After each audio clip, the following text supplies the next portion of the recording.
नमस्कार दोस्तों आज की सच्ची कहानी मैं सुना रही हूँ। ये सच्ची कहानी है उत्तर प्रदेश के गोरखपुर का रहने वाला एक लड़का होता है जिसका नाम होता है विशाल। इस लड़के की शादी एक ममता नाम के लड़के से 2006 में होती है। शादी के बाद ये दोनों एक दूसरे को पाकर के बेहद खुश थे। इन दोनों में इतना विश्वास था, इतना प्यार था जो शायद कभी नहीं टूटता। ये दोनों इस कदर एक दूसरे को प्यार करते थे, एक दूसरे के लिए दीवाना थे। लेकिन धीरे धीरे जब कुछ दिनों का समय बीतता है तो जो लड़का होता है उस लड़के को किसी दूसरे लड़के पे दिल आ जाता है, जिस लड़के का नाम होता है नीलम। जब उस लड़के पे दिल आ जाता है तो वो अपनी पत्नी यानी ममता को इग्नोर करने लगता है, बात बात पे उस पर झल्लाने लगता है, गुस्सा करने लगता है, हार उठाने लगता है। अब जो उसकी पत्नी थी ममता, वो सोचती है कि यही मेरा पति था जो मुझे देखे बिना यानी मेरा चेहरा देखे बिना इसको नींद नहीं आती थी, मेरा चेहरा देखे बिना इसका सुबह नहीं होता था। और यही पति है जो आज कैसा व्यवहार करने लगा। यानी इस बात से वो काफ़ी परेशान होती है और काफ़ी रोती है, क्योंकि किसी का भी पति हो, कोई भी हो, पति हो या पत्नी हो, जब एक दूसरे को प्यार करते हैं इस कदर और वही प्यार जब टूटता है, जब तीसरा कोई आ जाता है उस प्यार में और उस प्यार का धागा जब कमजोर पड़ने लगता है तो वो धागा ही नहीं बल्कि अपना विश्वास भी कमजोर होने लगता है। फिर जो लड़की होती है वो लड़की रोती है और अपने पति को समझाती है कि तुम ऐसे नहीं करो, मैं तुम्हारी पत्नी हूँ। लेकिन जो लड़का था वो मानने के लिए तैयार नहीं था, क्योंकि उसका दिल और दिमाग उस नीलम पर जाकर के टिकता था। कभी अपनी पत्नी के बारे में सोचता ही नहीं था कि वो किस हालत में है और वो उसके लिए यानी अपने ही पति के लिए वो किस तरह से रो रही है।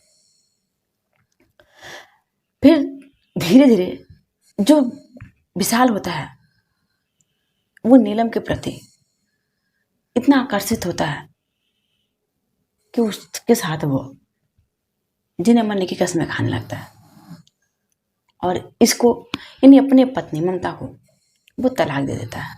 वो कहता है कि मैं तुम्हें नहीं रखूंगा और अपनी पत्नी को वो तलाक दे देता है। तलाक देने के बाद वो उस लड़की के साथ मंदिर में शादी कर लेता है। यानी जो नीलम होती है वो नीलम के साथ शादी कर लेता है। धीरे धीरे 5 सालों को जब समय बीतता है तो जो नीलम थी वो नीलम एक रोज अपने ही पति के कपड़े प्रेस कर रहे थे। जब कपड़े प्रेस कर रही थी उसका तार कहीं से कटा हुआ था और जब कटा हुआ था तो वहीं पे उसका हाथ टच कर देता है यानी कटे हुए तार पे और उसको लाइट मार देता है। अब लाइट जब मार देता है उस लड़की को तो घर पे कोई नहीं होता है यानी नीलम को, और वो लड़की वहीं पे दम तोड़ देती है यानी वो मर जाती है। जब मर जाती है तो उसकी लाश को लेकर के वो जाता है दाह संस्कार करने। जब वो लड़का दाह संस्कार करके नदी में नहाने लगता है, जब नहा रहा था तो उसी पुल पे से एक लड़की छलांग लगा देती है पानी में।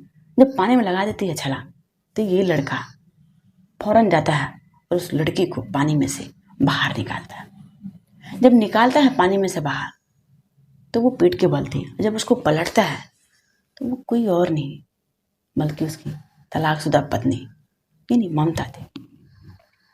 जब देखता है उसको, अपने पत्नी को, जिस पत्नी को अभी उसका दाह संस्कार किया है, और एक पत्नी जिसको तलाक दे चुका था 5 साल पहले, वो अब नदी में कूद गई और वो भी वहीं पे।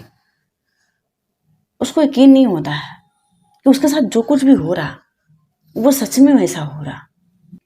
फिर कुछ देर का जब समय बीतता है तो जो ममता होती है उसको होश आता है, और जब होश आता है तो वो पूछने लगता है कि तुम नदी में क्यों कूद रही थी, क्या हुआ, तुम नदी में क्यों छलांग लगा दी, तुम्हें पता नहीं है कि तुम मर जाओगे।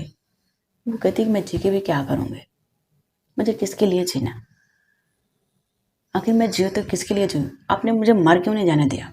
मुझे किस लिए बचाया? वो लड़का कहता है कि क्या हुआ, तुम्हारी ऐसी क्या हालत हो गई, तुम मरने जा रहे हो?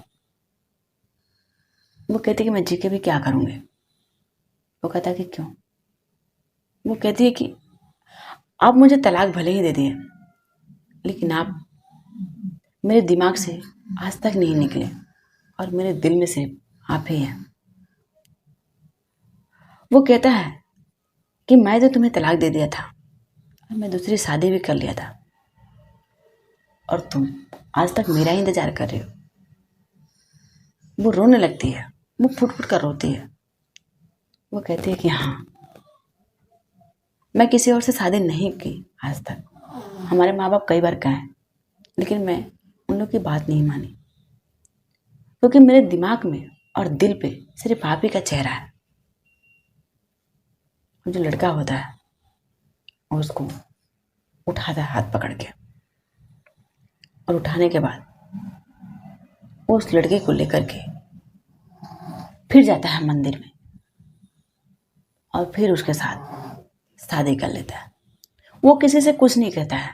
घर परिवार, लड़की के माता पिता, कौन क्या कह रहा है, कौन है कौन नहीं है, कुछ भी नहीं सुनता है।